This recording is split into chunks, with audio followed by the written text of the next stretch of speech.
Hello friends, ನನ್ನ YouTube channel Netaji Tally education ಸೆಂಟರ್ಗೆ ಸ್ವಾಗತ. ಫ್ರೆಂಡ್ಸ್, ಯಾರೆಲ್ಲ ಇದೇ ಮೊದಲ ಬಾರಿಗೆ ನನ್ನ ಚಾನಲ್ ನೋಡುತ್ತಿದ್ದರೆ ದಯವಿಟ್ಟು ಅಂಥವರು ನನ್ನ ಚಾನಲ್ಗೆ ಸಬ್ಸ್ಕ್ರೈಬ್ ಮಾಡಿ, ಶೇರ್ ಮಾಡಿ, ಲೈಕ್ ಮಾಡಿ ಹಾಗೂ ಬೆಲ್ ಐಕಾನ್ ಕ್ಲಿಕ್ ಮಾಡೋದನ್ನು ಮರಿಬೇಡಿ. ಏಕೆಂದರೆ ನಾನು ಮಾಡೋ ಹೊಸ ವಿಡಿಯೋಗಳ ಅಪ್ಡೇಟ್ಸ್ ನಿಮಗೆ ಸಿಗುತ್ತೆ. ಹೆಲೋ ಫ್ರೆಂಡ್ಸ್, ನನ್ನ ಹಿಂದಿನ video part 1, part 2, part 3, part 4ನಲ್ಲಿ ನೀವುಗಳು ಪೇರೋಲ್ ಅಂದ್ರೇನು, ಪೇರೋಲ್ ಟೈಪ್ಸ್ ಯಾವ್ಯಾವ ಬರುತ್ತೆ, ಎಂಪ್ಲಾಯಿ ಗ್ರೂಪ್ಸ್ ಯಾವ ರೀತಿ ಕ್ರಿಯೇಟ್ ಮಾಡೋದು, ಎಂಪ್ಲಾಯೀಸ್ನ ಯಾವ ರೀತಿ ಕ್ರಿಯೇಟ್ ಮಾಡೋದು, ಯೂನಿಟ್ಸನ್ನು ಯಾವ ರೀತಿ ಕ್ರಿಯೇಟ್ ಮಾಡೋದು ಹಾಗೂ ಅಟೆಂಡೆನ್ಸ್ ಪ್ರೊಡಕ್ಷನ್ ಟೈಪನ್ನು ಯಾವ ರೀತಿ ಕ್ರಿಯೇಟ್ ಮಾಡೋದು ಅನ್ನೋದ್ರ ಬಗ್ಗೆ ತಿಳ್ಕೊಂಡಿದ್ರಿ ಸ್ನೇಹಿತರೆ. ಇಂದಿನ ನನ್ನ ವಿಡಿಯೋ ಪಾರ್ಟ್ 5ನಲ್ಲಿ ಯಾವ ರೀತಿ ಪೇ ಹೆಡ್ಸನ್ನು ಕ್ರಿಯೇಟ್ ಮಾಡೋದು ಅನ್ನೋದ್ರ ಬಗ್ಗೆ ತಿಳ್ಕೊಳ್ಳೋಣ ಬನ್ನಿ. ಸೊ ಪೇ ಹೆಡ್ಡಲ್ಲಿ ಸುಮಾರು ವಿಧಗಳ ಪೇ ಹೆಡ್ಸ್ ಇದೆ. ಅವು ಯಾವ್ಯಾವು ಅಂತ ಮೊದಲು ನೋಡಿಬಿಡೋಣ. ಸೊ ನಿಮಗಾಗಿ ನಾನು ಇಲ್ಲೊಂದು ಲಿಸ್ಟ್ ಮಾಡಿಟ್ಟಿದ್ದೀನಿ. Earnings for employees pay head, deduction from employees pay head, employees statutory deduction, employer statutory deductions, employers statutory contribution, employers other charges, bonus, gratuity, loans and advances. ಸ್ನೇಹಿತರೆ, ನನ್ನ ಪಾರ್ಟ್ 1 ವಿಡಿಯೋದಲ್ಲಿ ಇವುಗಳ ಬಗ್ಗೆ ಸಣ್ಣದಾಗೆ ಒಂದು ವಿವರಣೆಯನ್ನು ಕೊಟ್ಟಿದ್ದೆ. ಈಗ ಡೀಟೈಲಾಗೆ 1 by 1 ಹೋಗ್ತಾ ನಿಮಗೆ ವಿವರವಾದ ವಿವರಣೆಯನ್ನು ನಾನೀಗ ನಿಮಗೆ ಕೊಡ್ತೀನಿ ಸ್ನೇಹಿತರೆ. ಇವತ್ತು ನಾವು ಅರ್ನಿಂಗ್ಸ್ ಫಾರ್ ಎಂಪ್ಲಾಯೀಸ್ ಪೇ ಹೆಡನ್ನು ಕ್ರಿಯೇಟ್ ಮಾಡೋಣ. ಅರ್ನಿಂಗ್ಸ್ ಫಾರ್ ಎಂಪ್ಲಾಯೀಸ್ ಯಾವ್ಯಾವ ಪೇ ಹೆಡ್ ಬರುತ್ತೆ ಈ ಒಂದು ಆಪ್ಷನಲ್ಲಿ ಅನ್ನೋದ್ರ ಬಗ್ಗೆ ನೋಡೋಣ. ಅರ್ನಿಂಗ್ಸ್ ಫಾರ್ ಎಂಪ್ಲಾಯೀಸ್ ಇವತ್ತಿನ topic earnings for employees. Earning for employees pay head ಇದರಲ್ಲಿ ಬೇಸಿಕ್ ಸ್ಯಾಲ್ರಿ ಬರುತ್ತೆ, DA ಬರುತ್ತೆ, HRA ಬರುತ್ತೆ, ಕನ್ವೇಯನ್ಸ್ ಬರುತ್ತೆ, ಓವರ್ ಟೈಮ್ ಬರುತ್ತೆ, ವೇರಿಯಬಲ್ ಪೇ ಬರುತ್ತೆ. ಬೇಸಿಕ್ ಅಂದ್ರೇನು? ಮೂಲ ವೇತನ. ಸೊ ನಿಮ್ಮ ಸಂಬಳ ಸ್ಟಾರ್ಟ್ ಆಗೋದೇ ಮೂಲ ವೇತನದಿಂದ, ಅದನ್ನು ಬೇಸಿಕ್ ಸ್ಯಾಲರಿ ಅಂತ ಕರೀತಾರೆ. DA ತುಟ್ಟಿ ಭತ್ಯೆ ಅಂದರೆ ಉದ್ಯೋಗಿಗಳು ಅಥವಾ ಕಾರ್ಮಿಕರು ಏನಾದರೂ ಕಷ್ಟದಲ್ಲಿದ್ದಾಗ ಆವಾಗ ಗೌರ್ನಮೆಂಟ್ ಹಾಗೂ ಪ್ರೈವೇಟ್ನವರು ಈ DAನ ಜಾಸ್ತಿ ಮಾಡ್ತಾ ಹೋಗ್ತಾರೆ. ಸೊ ಅದು ಡಿಪೆಂಡ್ ಅಪಾನ್ ಕ್ರಿಟಿಕಲ್ ಕಂಡೀಷನ್ ಇದ್ದಾಗ. HRA ಹೌಸ್ ರೆಂಟ್ ಅಲೋಯೆನ್ಸಸ್ ಮನೆ ಬಾಡಿಗೆ ಭತ್ಯೆ. ಕನ್ವೇಯನ್ಸ್ ಅಂದರೆ transportation charge, bus charge, train charge, railway charge, ಆ ರೀತಿ. ಓವರ್ ಟೈಮ್ ನೀವು ಅವಧಿಗಿಂತ ಜಾಸ್ತಿ ಕೆಲಸ ಮಾಡಿದರೆ ಅದನ್ನು ಓವರ್ ಟೈಮ್ ಅಂತ ಕರೀತಾರೆ. Variable pay. So variable pay ಅಂದರೆ ಏನು? ಇಲ್ಲಿ ನಿಮಗೇನೋ ಒಂದು ಟಾರ್ಗೆಟ್ ಕೊಟ್ಟಿರ್ತಾರೆ, ಅದು ರೀಚ್ ಆದರೆ ನಿನಗಿಷ್ಟು % ಅಂತ ಹೇಳಿರ್ತಾರೆ. ಸೊ ಅದು ಮಂತಿಂದ ಮಂತ್ಗೆ ವೇರಿಯೇಷನ್ ಇರುತ್ತೆ. ಯಾಕಂದರೆ ಕೆಲವು ಸಾರಿ ದೊಡ್ಡ ಮಟ್ಟದಲ್ಲಿ ನೀವು ನಿಮ್ಮ ಗುರಿನ ತಲುಪಿರ್ತೀರ, ಆವಾಗಲೇ ಒಂದು ಪೇ ಇರುತ್ತೆ, ಆ variable pay. So next month ಸ್ವಲ್ಪ ಕಡಿಮೆ ಆಗೋಗುತ್ತೆ, ಆವಾಗ ನಿಮ್ಮ ವೇರಿಯಬಲ್ ಪೇ ಅಮೌಂಟ್ ಕೂಡ ಕಡಿಮೆ ಆಗುತ್ತೆ. ಸೊ ಅದನ್ನು ವೇರಿಯಬಲ್ ಪೇ ಅಂತ ಕರೀತಾರೆ ಸ್ನೇಹಿತರೆ. ಈಗ ನಾವು ಇದನ್ನು ಟ್ಯಾಲಿನಲ್ಲಿ ಯಾವ ರೀತಿ ಕ್ರಿಯೇಟ್ ಮಾಡಬೇಕು ಅನ್ನೋದನ್ನು ನೋಡೋಣ ಬನ್ನಿ. ಸೊ ಇಲ್ಲಿ ಬೇಸಿಕ್, DA, HRA, ಕನ್ವೇಯನ್ಸ್ ಇವುಗಳ ಮೇಲೆ ನೀವು ಇನ್ಕಮ್ ಟ್ಯಾಕ್ಸ್ ಕಾಂಪೊನೆಂಟನ್ನು ಎನೇಬಲ್ ಮಾಡಬೇಕಾಗುತ್ತೆ. ಸೊ ಅದೆಲ್ಲ ಯಾವ ರೀತಿ ಮಾಡೋದು ಅಂತ 1 by 1 ನೋಡೋಣ ಬನ್ನಿ. ಈಗ ಮೊದಲು ಬೇಸಿಕ್ ಸ್ಯಾಲರಿನ ಕ್ರಿಯೇಟ್ ಮಾಡೋಣ. So creation of basic salary. Create, select pay heads, payroll master ಬನ್ನಿ, ಪೇ ಹೆಡ್ಸ್ನ ಸೆಲೆಕ್ಟ್ ಮಾಡ್ಕೊಳ್ಳಿ, ಕ್ರಿಯೇಟ್ ಮಾಡಿ. Basic salary. ಸೊ ಕ್ಲಿಯರಾಗಿ ನೋಡ್ತಾ ಬನ್ನಿ. Pay head type earnings for employees. ನಾನು ನಿಮಗಿಲ್ಲಿ ಪಿಕ್ಚರಲ್ಲಿ ಹಾಕಿದ್ದೀನಿ ನೋಡಿ. ಸೊ ಅರ್ನಿಂಗ್ಸ್ ಫಾರ್ ಎಂಪ್ಲಾಯೀಸ್, ಸಾರಿ ನಾನು ಅದನ್ನು ಬಿಟ್ಟಿದ್ದೀನಿ ಅಂತ ಕಾಣುತ್ತೆ, ನೀವಿಲ್ಲಿ ನೋಡ್ಕೊಳ್ಳಿ. List of pay head types, ಇಷ್ಟೆಲ್ಲ ಪೇ ಹೆಡ್ ಬರುತ್ತೆ. ಸೊ ಅರ್ನಿಂಗ್ಸ್ ಫಾರ್ ಎಂಪ್ಲಾಯೀಸನ್ನು ತಗೋಬೇಕು, ಯಾಕಂದರೆ ಬೇಸಿಕ್ ಸ್ಯಾಲ್ರಿ ಅನ್ನೋದು ಅದು ಎಂಪ್ಲಾಯಿಗೆ ಅರ್ನಿಂಗ್ಸ್. ಅದು income type fixed, indirect expenses. Group ಬಂದು indirect expenses. affect net salary, yes. Name to displayed in payslip, basic salary. Use for calculation of gratuity. So ಗ್ರ್ಯಾಜುಟಿನ ಯಾವುದ್ರ ಮೇಲೆ ಕ್ಯಾಲ್ಕುಲೇಟ್ ಮಾಡ್ತಾರೆ ಅಂದರೆ ಬೇಸಿಕ್ ಪ್ಲಸ್ ಡಿ ಎ ಮೇಲೆ ಗ್ರ್ಯಾಜುಟಿನ ಕ್ಯಾಲ್ಕುಲೇಟ್ ಮಾಡ್ತಾರೆ. ಈಗ ನಾವು ಬೇಸಿಕ್ನಲ್ಲಿ use for calculation of gratuity basic pay head create ಮಾಡ್ತಾ ಇದ್ದೀವಿ, ಆದ್ದರಿಂದ ಇದನ್ನು ಎಸ್ ಅಂತ ಕೊಡಬೇಕು. ಸೊ ಗ್ರ್ಯಾಜುಟಿನ ಬೇಸಿಕ್ ಸ್ಯಾಲ್ರಿ ಮತ್ತು ಡಿಯರ್ನೆಸ್ ಅಲೋಯನ್ಸಸ್ ತುಟ್ಟಿ ಭತ್ಯೆ ಮೇಲೆ ಕ್ಯಾಲ್ಕುಲೇಟ್ ಮಾಡ್ತಾರೆ. Set alter income tax detail, yes ಕೊಡಿ. ಇಲ್ಲಿ ಬೇಸಿಕ್ ಸ್ಯಾಲರಿನ ತಗೊಳ್ಳಿ. Basic salary on projected value, deduct T D S across period, yes ಅಂತ ತಗೊಳ್ಳಿ. ಇಲ್ಲಿ ಡಯಾಗ್ರಾಮಲ್ಲಿ ನಾನು ಈ ಡಯಾಗ್ರಾಮ್ನ ನಿಮಗೆ ತೋರಿಸಿದ್ದೀನಿ. Exclude for E S I eligibility no ಕೊಡಿ. Calculation type as computed value, as user defined value, flat rate, on attendance, on production. As component, as computed value. As computed value ಅಂದರೆ ಒಂದು ಪೇ ಹೆಡ್ಡಿಂದ ಇನ್ನೊಂದು pay head calculate ಆಗಬೇಕಾದಾಗ as computed value ತಗೋಬೇಕು. ಈಗ ಉದಾಹರಣೆಗೆ D A basic ಮೇಲೆ ಇಷ್ಟು ಪರ್ಸೆಂಟೇಜು ಅಂತ ಇರುತ್ತೆ. ಸೊ ಅಲ್ಲಿಗೆ ಡಿ ಎ ಕ್ಯಾಲ್ಕುಲೇಟ್ ಆಗೋದು ನಿಮ್ಮ ಬೇಸಿಕ್ ಸ್ಯಾಲ್ರಿ ಮೇಲೆ. ಸೊ ಡಿ ಎ ಕ್ರಿಯೇಟ್ ಮಾಡುವಾಗ ನೀವು ಆ್ಯಸ್ ಕಂಪ್ಯೂಟೆಡ್ ವ್ಯಾಲ್ಯೂ ತಗೋಬೇಕು. ಬೇಸಿಕ್ ಸ್ಯಾಲ್ರಿ ಇದೇ ಮೇನ್ ಪೇ ಹೆಡ್ ಆಗಿರೋದ್ರಿಂದ ಆ್ಯಸ್ ಕಂಪ್ಯೂಟೆಡ್ ವ್ಯಾಲ್ಯೂ ಬರಲ್ಲ. As user defined value, so ಇದನ್ನು ಎಂಪ್ಲಾಯರ್ಗೆ ಬಿಟ್ಬಿಡೋದು, ಅಂದರೆ ಮಾಲೀಕರಿಗೆ ಬಿಟ್ಬಿಡೋದು. ಸೊ ಅವರು ಬೇಸಿಕ್ ಸ್ಯಾಲ್ರಿ ಕುಮಾರಂಗಿಷ್ಟು, ರಾಜುಗಿಷ್ಟು, ರವಿಗಿಷ್ಟು ಅಂತ ಅದನ್ನು ಅವನೇ ಮ್ಯಾನ್ಯುಯಲಿ ಟೈಪ್ ಮಾಡೋದು. ಫ್ಲಾಟ್ ರೇಟ್ ಅಂದರೆ ಇಂಥ ಪೋಸ್ಟ್ಗೆ ಇಷ್ಟೇ ನಿಗದಿತ ಮೂಲ ವೇತನ ಅಂತ ಫಿಕ್ಸೆಡ್ ಮಾಡೋದು. ಇದೊಂದು ಫಿಕ್ಸೆಡ್ ರೇಟು. ಆನ್ ಅಟೆಂಡೆನ್ಸ್, ಅವನು ಎಷ್ಟು ದಿವಸ ಪ್ರೆಸೆಂಟ್ ಆಗಿದ್ದಾನೆ, ಎಷ್ಟು ದಿನ ಆಬ್ಸೆಂಟ್ ಆಗಿದ್ದಾನೆ, ಅದ್ರ ಮೇಲೆ ಡಿಪೆಂಡ್ ಆಗುತ್ತೆ. ಆನ್ ಪ್ರೊಡಕ್ಷನ್ ಅಂದರೆ ಎಷ್ಟು ಅವರ್ ಓ ಟಿ ಮಾಡಿದ್ದಾನೆ, ಅಂದರೆ ಓವರ್ ಟೈಮ್ ಮಾಡಿದ್ದಾನೆ. ಸೊ ಅದ್ರ ಮೇಲೆ ಡಿಪೆಂಡ್ ಆಗೋದು. ನಾವು ಈಗಿಲ್ಲಿ ಇದನ್ನು ಆನ್ ಅಟೆಂಡೆನ್ಸ್ಗೆ ತಗೊಳ್ಳೋಣ. On attendance, on attendance.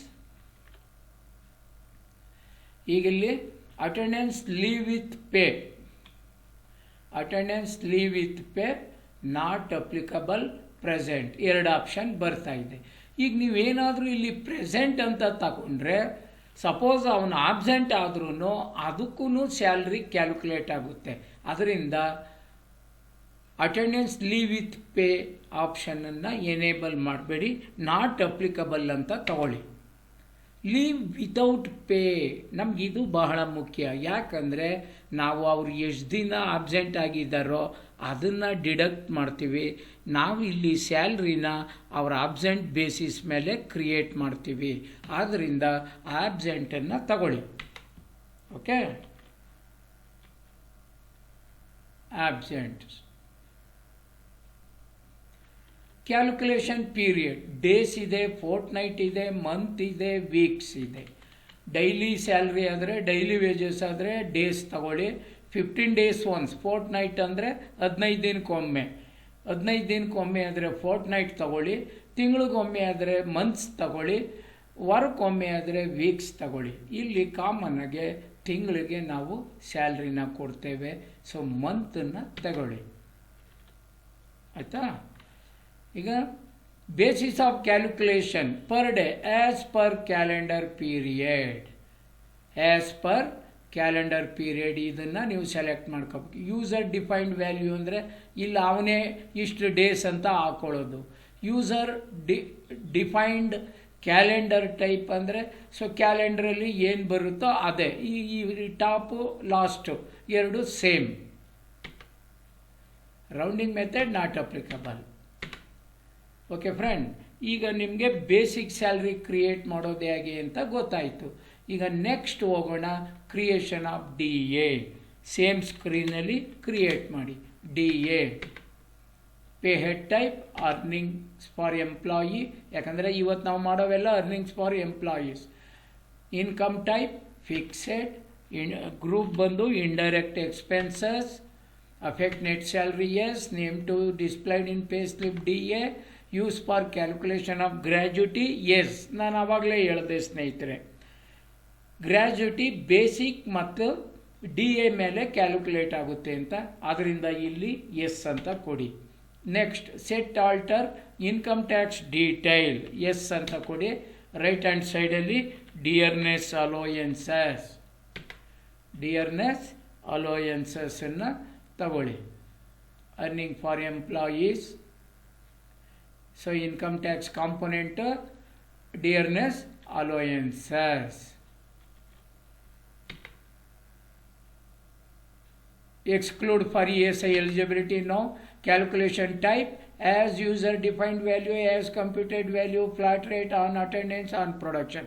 ಇಲ್ಲಿ ಆಸ್ ಕಂಪ್ಯೂಟೆಡ್ ವ್ಯಾಲ್ಯೂ ನಾನು ಆವಾಗಲೇ ಹೇಳಿದೆ.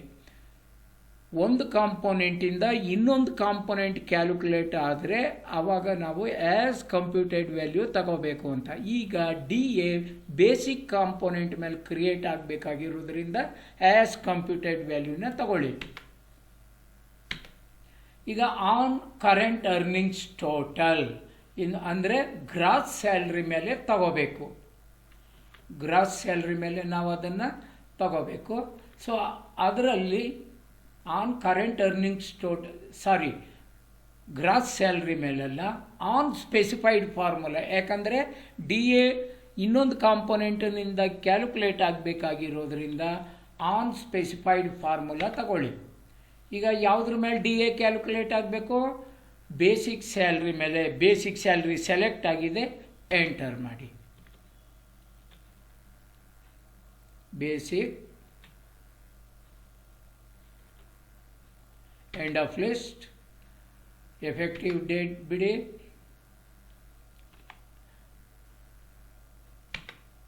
ಅಮೌಂಟ್ ಅಪ್ಸ್ಟು ಬಿಡಿ, slab type percentage value.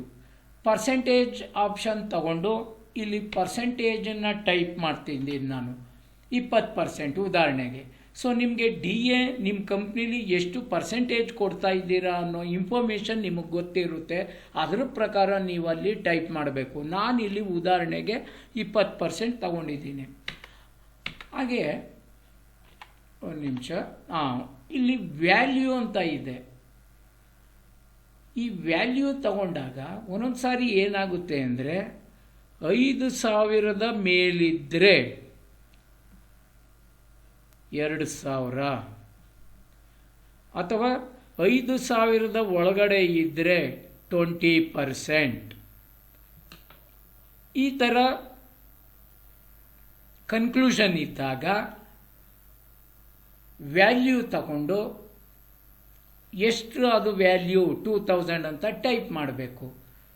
So ಅದು ಬಿಲೋ 5,000 ಇದ್ದರೆ ಪರ್ಸೆಂಟೇಜ್ ತಗೊಂಡು ಪರ್ಸೆಂಟೇಜ್ ಹಾಕಬೇಕು.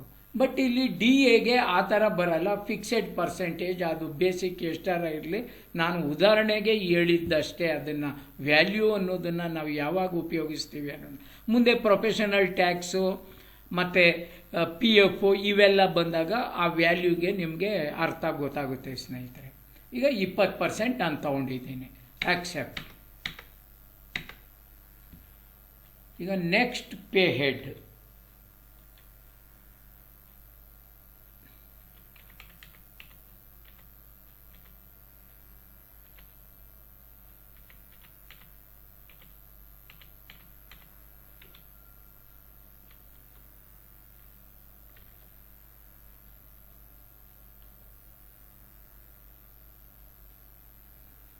ಸ್ನೇಹಿತರೆ, ನಿಮಗೆ ನಾನು ಡಯಾಗ್ರಾಮ್ ಮುಖಾಂತರ ಬೇಸಿಕ್ಕು DA 2 ತೋರಿಸಿದೆ. ಇನ್ನು ಉಳಿದುದೆಲ್ಲ ಆಲ್ಮೋಸ್ಟ್ ಅದೇ ರೀತಿ ಇದೆ. ಈಗ ನಾನು ಕ್ರಿಯೇಟ್ ಮಾಡ್ತಾ ಹೋಗ್ತೀನಿ, ನೀವು ನೋಡ್ತಾ ಬನ್ನಿ. ಅಕಸ್ಮಾತ್ ನಿಮ್ಗೆ ಅರ್ಥ ಆಗಿಲ್ಲ ಅಂದರೆ ನನ್ನ ವಿಡಿಯೋ ಪಾಸ್ ಮಾಡಿ, ನಾನು ಅಲ್ಲಿ ಏನೇನು ಮಾಡ್ತಾ ಇದ್ದೀನಿ ಅನ್ನೋದನ್ನು ಅಬ್ಸರ್ವ್ ಮಾಡಿ ನೀವು ಪ್ರಾಕ್ಟೀಸ್ ಮಾಡಿ. ಓಕೆ, ಈಗ HRA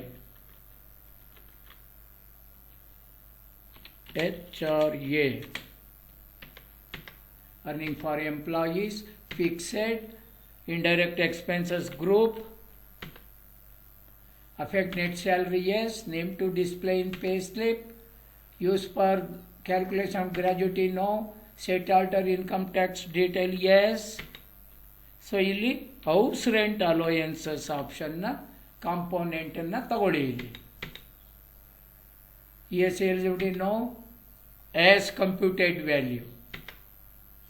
ಸೊ ಇಲ್ಲಿ on specified formula basic salary, HRA ಕೂಡ ಬೇಸಿಕ್ ಸ್ಯಾಲ್ರಿ ಮೇಲೆ ಕ್ಯಾಲ್ಕುಲೇಟ್ ಆಗುತ್ತೆ. ಇಲ್ಲಿ ಪರ್ಸೆಂಟೇಜ್ ತಗೊಳ್ಳಿ 10%. Okay, so next conveyance.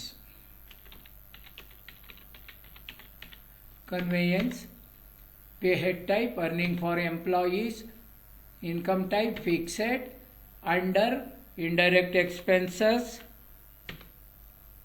affect net salary, yes, name to appear in pay slip, conveyance, use for calculation of gratuity, no, set alter income details, yes.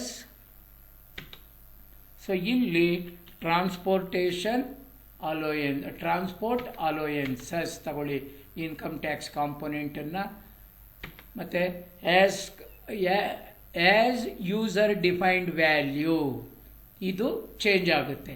As user defined value ಇದು ಮಾಲೀಕರೇ ನಿಮಗೆ ತೀರ್ಮಾನ ಮಾಡಿ ಕೊಡುವಂಥದ್ದು.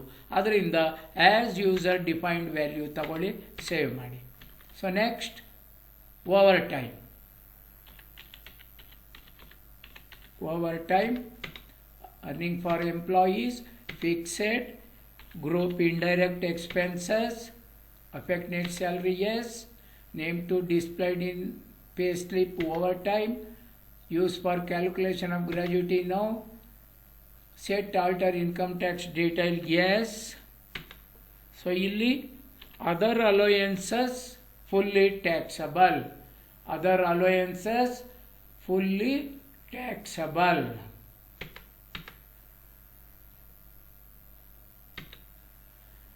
exclude for ESI eligibility, no, calculation type on production, ಇಲ್ಲಿ change ಆಗುತ್ತೆ.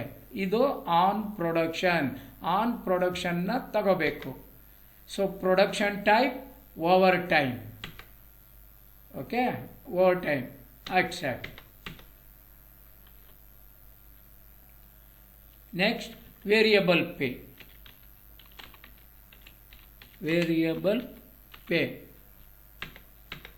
Earning for employees, income type variable. So ಅದ್ಯಾಕೆ variable ಅನ್ನೋದನ್ನು ನಾನು ಆವಾಗಲೇ ನಿಮಗೆ ತಿಳಿಸಿದ್ದೀನಿ.